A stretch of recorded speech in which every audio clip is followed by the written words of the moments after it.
Lynne Ramsay, and welcome to the Fade to Black podcast. I feel like I've read so many interviews of you, and you talk about you always have like 5 or 6 projects on the go, or kind of writing it. And so I guess, what was it about Die My Love that it got over the finish line? It's probably Jennifer Lawrence and Robert Pattinson, to be quite honest. Yeah. I've just being frank, Yeah. I mean, you've adapted, obviously, novels before, but what is your approach when it comes to having something that I think with adaptation, it doesn't have to be a carbon copy of what the book is. Yeah. I think you have to adapt it to the medium. Yeah. So I guess, like, how do you approach that sort of And normally process? there's an idea I like within it, and then I'll sort of run with that. So it's not something that's too close, but often then somehow it reflects it as a piece in a different medium, I guess. Yeah. It's been interesting because I've always thought I've done something so different from the book, and then when the authors have seen the piece of work, they've really liked it, because I'm like, well, they probably think, oh my God, what have you done to this? Yeah. But yeah, it's taking some essential ideas, really, because it's quite a different form. Yeah. Yeah. Well, I think so much about novels is so insular. Yeah. So how do you articulate in a visual meaning? That's the difficulty of it. Yeah. Well, especially this one was it was quite fragmented, and it was you didn't know what was real and not real, and and she's pretty provocative character, which was one of the things I really loved in it, and which you may or may not like, but it's so bold and so unapologetic, But yeah, I think, I suppose, sorry, I'm getting slow. I suppose just you just find something that, to me, there was something really sort of punk rock in this. Yeah.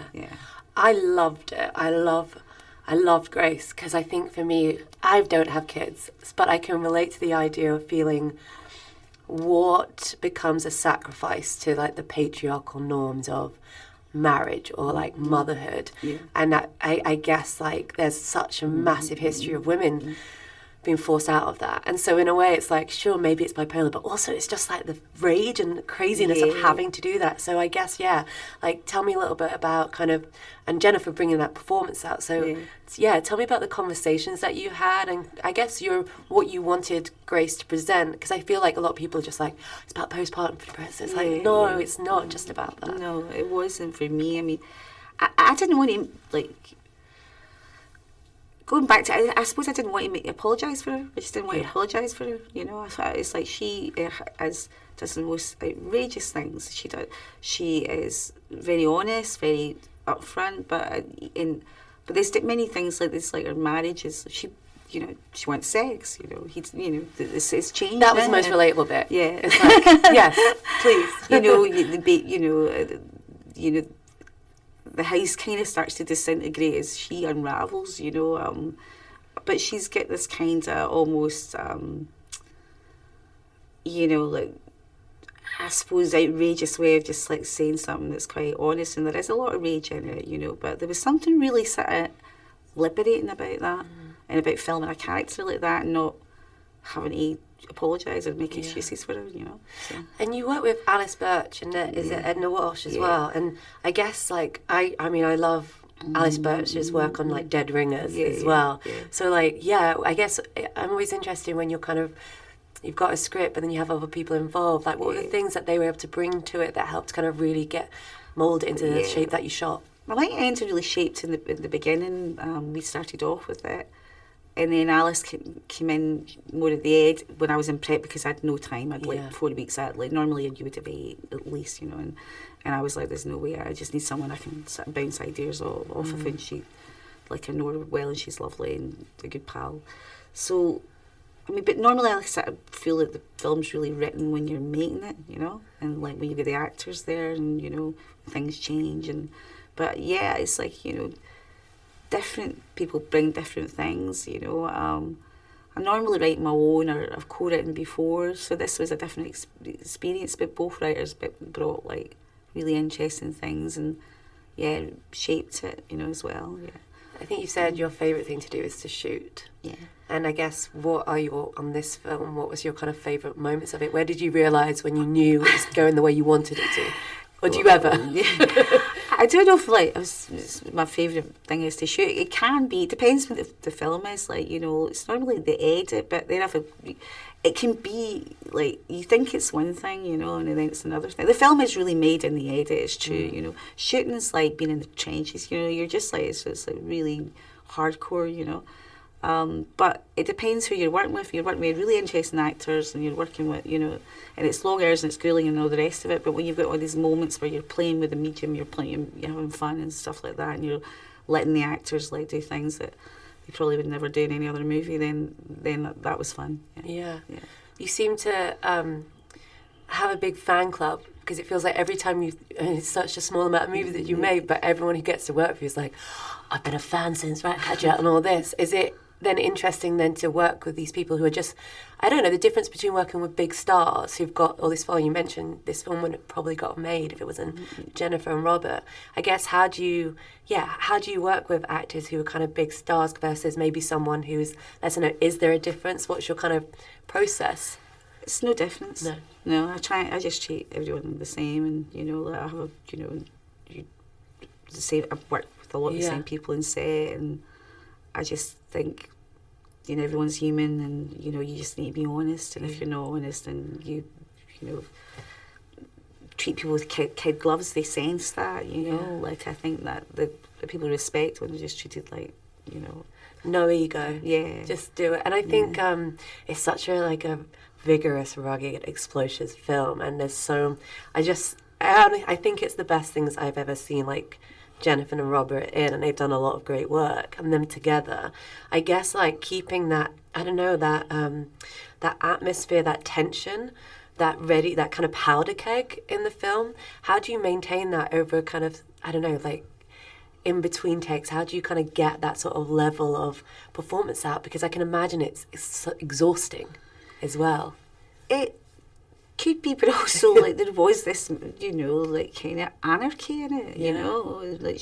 She was enjoying playing this, anarchic, making this anarchic performance, and I was enjoying filming it, and he was, he really understood the idea that he didn't get her, he loves her, but he didn't, he doesn't really totally fully understand her. Things started just to evolve. I think he played it really rounded. Because he can sometimes feel quite hapless, and then, but you see that you feel empathy as well, because he's really trying, But yeah, it was intense, but we had fun as well, So that kind of kept it doable, But it's in the edit that you really kind of start to shape it and mold it. So it's it's building, Yeah. So, yeah. One of my favourite things is just how every time we look in the glove compartment for condoms, they're always a different brand. And I was like, that says so much without saying it all. And I think that's the beauty, I guess, so much about using the visual elements, where you don't always have to say it, you show it. I'm curious, because I feel you have this quite an aloof, ambiguous image of people's, just not that you've created it, but it seems, obviously, trying to read stuff about you and then seeing there are certain words like picky or perfectionist, and I wonder, is it interesting for you to see what a kind of public perception versus who you are? Because I think what I like is that you're the type of person who only wants to make the films the way that you want to make it and have creative integrity. Yeah. But I think it's very easy to say that's difficult. So I guess what's your kind of, at this point now with your kind of fifth feature, what does it frustrate you that you have that's been written about you? I think people say things that are just really easy, I think there's nothing wrong hopefully there's nothing wrong with just trying to push the medium and what you're doing and make, interesting, provocative, or psychological films. What's wrong with that? I don't think that's difficult or picky. I think that's just I agree. I like it because I feel like you're asking audiences can you have empathy for these characters? Can you? Because I think there is a big thing about likable women or likable characters, and I love the fact that watching your films, it does feel like a kind of exercise, like a litmus test for like how are you able to have that empathy. Yeah. Is that something, I don't know, when you're, do you think about that? Are you thinking about what the audience might get from the film, and what you, I guess you can put art into the world and it becomes the world's, but I guess like, are you thinking about the sort of things that you want the audience to take away from it, or are you just happy for them to take what they want? I think you just, if you're true to yourself, then you're hoping that there's essentially a truth in there that people will pick up on. It was like, what's been interesting in terms of this film is like the amount of people that have said, "Oh, God, I really like her." You know, like really, you know, there's something like that. There's, like I say, that liberating thing of, you know, of her, you know, let her have rage and let her, you know, let set the world on fire, and that's okay, you know. No, I love it. It's what I kind of left, and I felt my heart beating a lot. And I think that's the thing about cinema, it should make you feel something. So, rage, anger, frustration, I think that's all in it. And she's funny as well. She's hilarious. You know, I was hoping, like, in my mind I was making a black comedy, you know. But I agree, and I think it's just, I don't know, it's messy, it's chaotic, and I think that is what so many women feel like. And even with Jackson, you know, you get it, but he's also, he has these expectations for her that don't quite align, and it's like this idea that you can love each other passionately, but then if you're not growing together or evolving together, you're growing apart. And I think that's what's the tragedy of it. It's like love can't sustain. So sorry, me explaining your film back. No, I'd prefer that than me speaking about it, because that's where I make films. But, you know. I wondered if, I think you've spoken a lot about other projects you want to do. I mean, I don't know. I think, are you happy that at least that the films that you've made are exactly the films that you wanted made, rather than, I feel like a lot of filmmakers might be, you know, the one for them, one for me sort of idea about stuff. Maybe I've just found that it's hard for me to do that. Yeah. I read that you're doing a vampire, which is... It's like I had a good idea of, you know, like for one, like, you know, and it's like I'm starting to think don't really talk about the next projects, you know, like in a way. Then there's this expectation, but you know, I've got some really interesting ideas, and some are more involved than others, you know. And I don't, you know, obviously you don't want things to take ages like that. Like, I find it frustrating to have any gap, you know, like, even though people are like, why have you not made a film for this amount of time? But some of these films, when you're trying to get them set up, they just are, it's, you know, a boat to the Arctic, you know, maybe it's a bit difficult, you know. Like, now I'm starting to think I should write a book, you know, that's easier, you know. Right. And then adapt it, and then you've got the IP. I write a book about all these wild experiences, you know. I guess I just love to know, like, I mean, you've had such a big run. What do you like watching? What's your, like, guilty pleasure watch?